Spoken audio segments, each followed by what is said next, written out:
I was born in Lancaster in 1930, in the Duchy of Lancaster, and our Duke is Her Majesty the Queen. In 1939, my father was put in command as a brigadier of the Essex coast. My mother was left with most of the time on her own with 3 boys and a girl. And my elder brother and myself were sent to Rossall School, which was on the Fylde coast, and it was a boarding school. So from the age of 8 onwards, I was at a boarding school. Played cricket in the summer, and we played rugby football in the winter, in the pre-Christmas term.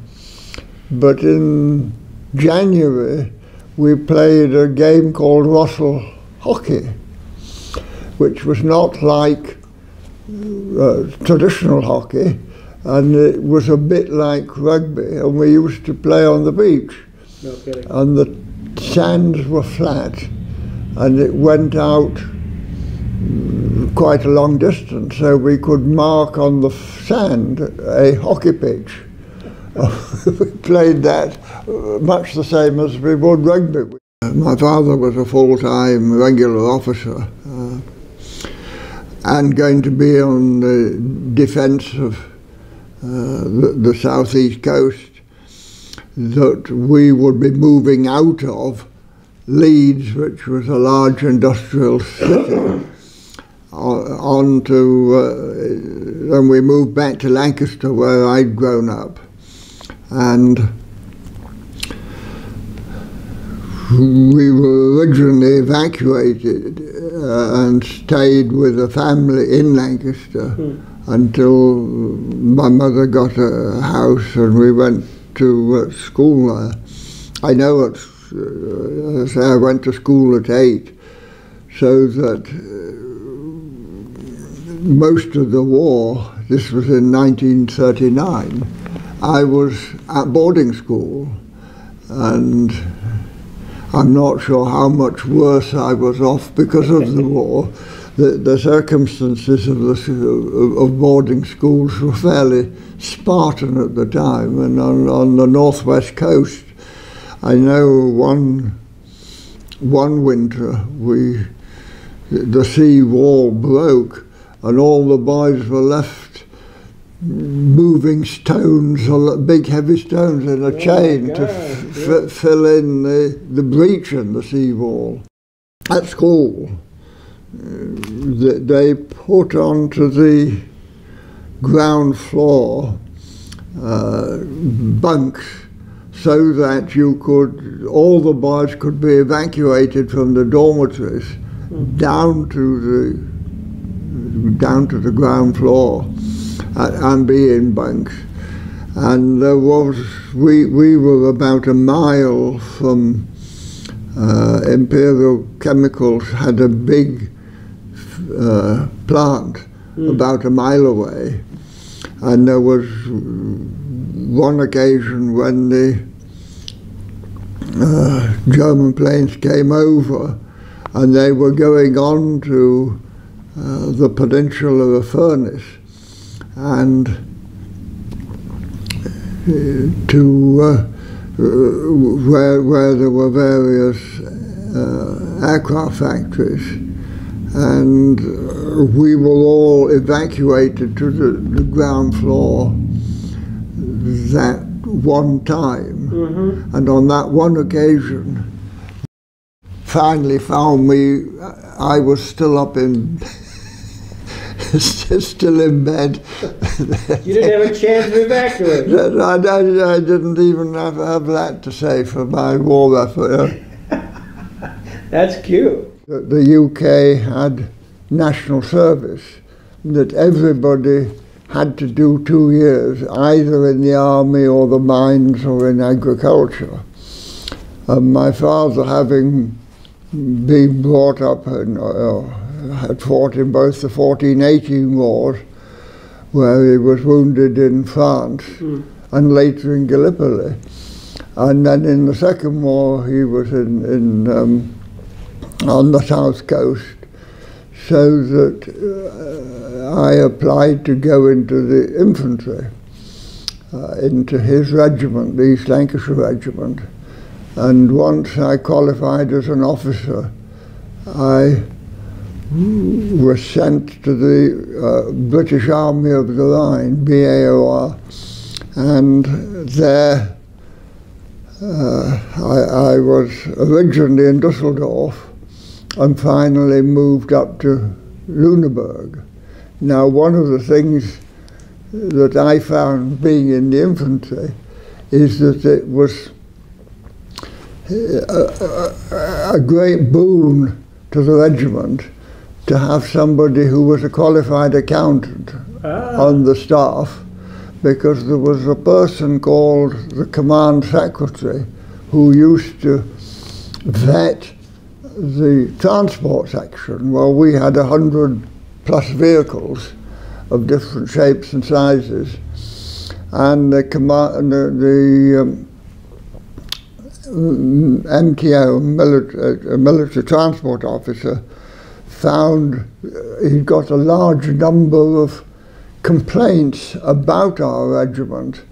The list of queries ran 30 to 40 or something, and the CEO decided that the smart thing to do was to make me assistant MTO and get rid of all the problems, because I was more capable of dealing with them than a regular officer. And during that time, I decided I would try and learn German, and in fact made the mistake with another officer of going with a very elderly lady who gave us to translate the books of a German author that was similar in the archaic superior language, similar to Shakespeare perhaps, and that was obviously not going to get me moving fast. So in Dusseldorf I went to the Anglo-German Institute, and there I and another officer met two young ladies, one of which subsequently became my wife, and we completed 60 years of marriage. I was working for Rawcliffe MacDougall, and at the time he became a member of the Rawcliffe MacDougall board. I suspect that it was through our then Chairman Lord Rank, who would probably have known him, and I know whenever we had to send a submission to the board, the chairman of, I was the MD, the chairman of the company, said it was like looking at the prosecutor of Nuremberg, who fixed me with a sort of a steely eye. Well, being a conservative then, who was the head of the party at that time? Oh, well, in 36 it would have been Stanley Baldwin, and my father had been involved as a volunteer during the general strike of 1926, and he'd been involved with various of the political figures at the time. Your dad, you mentioned, was in the service during the Great War, 1914-18, and was at Gallipoli. Yes. Tell me about that. Wow. Well, he began in the trenches in France. He was originally went in as a second lieutenant at the age of, I suppose it must have been 17. And he got wounded there, and then later on his regiment went into to Gallipoli, the invasion there. He was in the East Lancashire regiment. Over half the people were killed, and my father was injured in that invasion. My father was the area agent for the Conservative Party for the county of Yorkshire, and so we made extensive visits to the many ruined castles, cathedrals and other places. I suppose the first political speech I ever heard was Konrad Adenauer in Nuremberg, when there was a big public meeting in the town hall. Unfortunately, my German was not good enough to know what he was having to say. After the war, I was originally in Norwood. Others Macmillan, I heard. Margaret Thatcher, I've been at dinners with, in which she has been the guest of honour. I used to go to the party conferences of the Conservative Party, so I heard Winston Churchill on that occasion. Wow. I went to the lying in of Winston when he was in the after his funeral in the Westminster Palace. Oh, did you? No. You've been everywhere. So, member of the council on one occasion when Prince Charles got married to Princess Di. I was one of the parties that, with our cloaks and our three-cornered hats and things, really, marched from the Guildhall at Windsor through the streets of Windsor into the castle grounds. And Windsor Castle, 900 or 1,000 years old at the time, but we marched up the thing into the private apartments, where we read our loyal address to Her Majesty, who graciously replied, thanking us for that. But also the things like the Order of the Garter procession, which always takes place. Well, my wife and I were there next to Princess Di at the time, and of course we saw all the members of the family.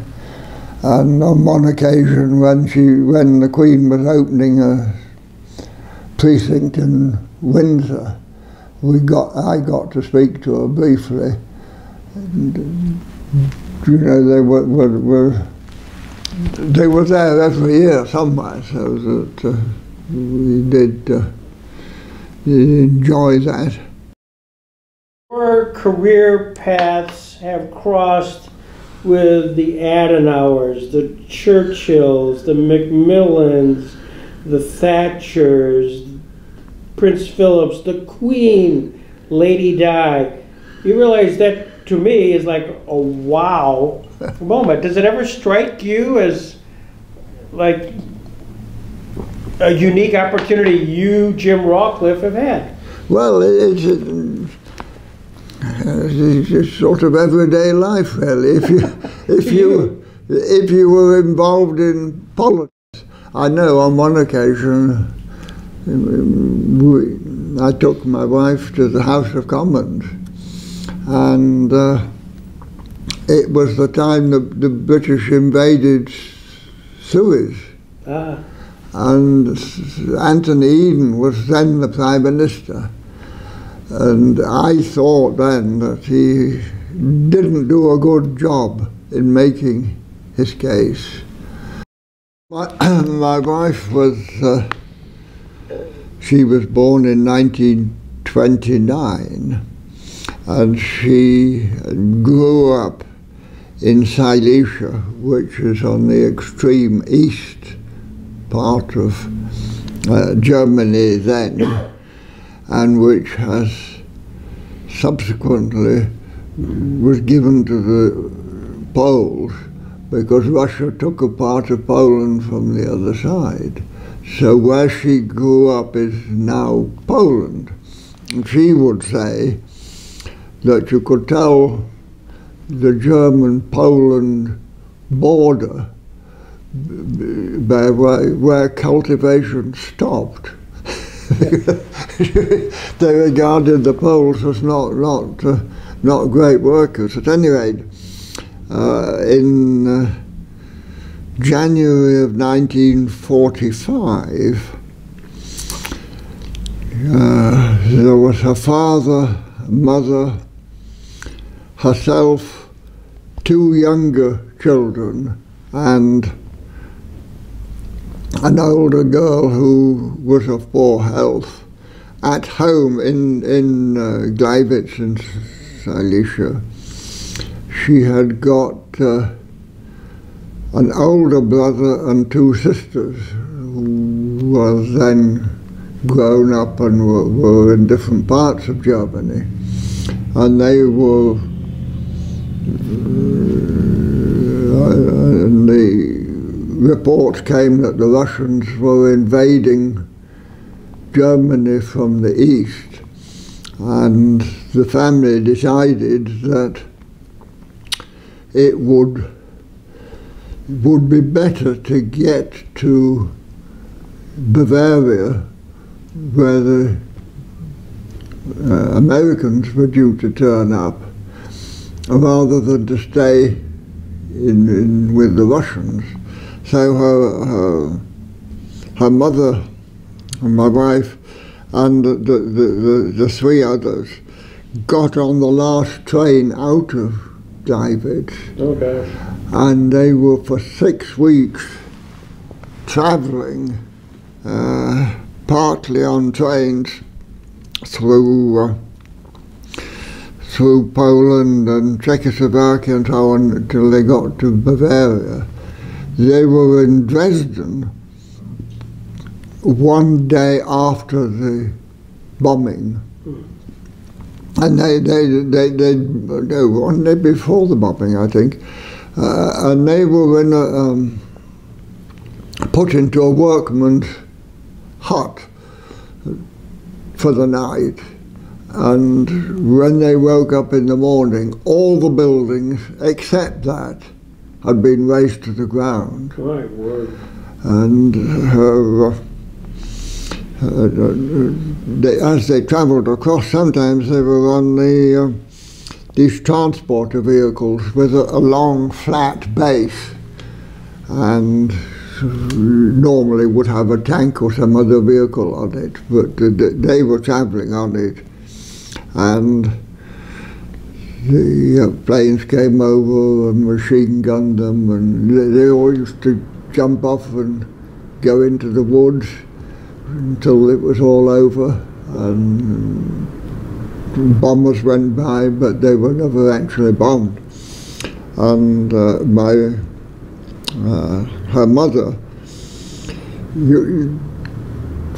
had got heart trouble, so she didn't want to jump on and off all the time, so she used to sit staying on the train, saying the rosary. And the officer in charge said, "This is a sort of a military train. We can't have civilians on it because there's just the family." And all the troops said, "Don't take her off the plane. She's trained. She's responsible for Rosary. you know."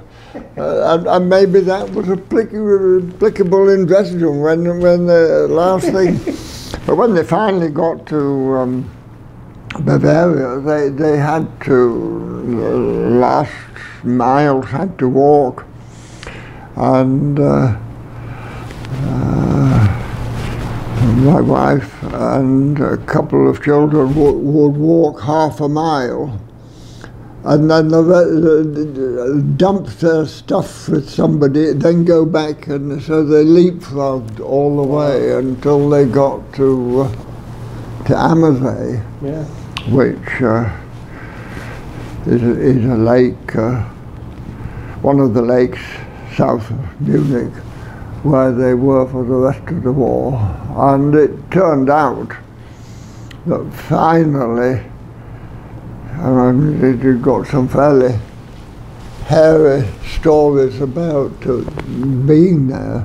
I mean, it's funny when you look at read the news here in recent days. But my wife was working as a girl, as a cleaner in an officer's mess, and the commanding officer had his wife with him, she thought, but when his real wife turned up, Oh my God. had to take the photo down and put a new one up for the purpose of Even back then. and even back that, and on one occasion they were in an apartment house on the attic floor, and the French military came in and raped a good many of the women. And again, happily, they were on the top floor, so they got missed. Yeah.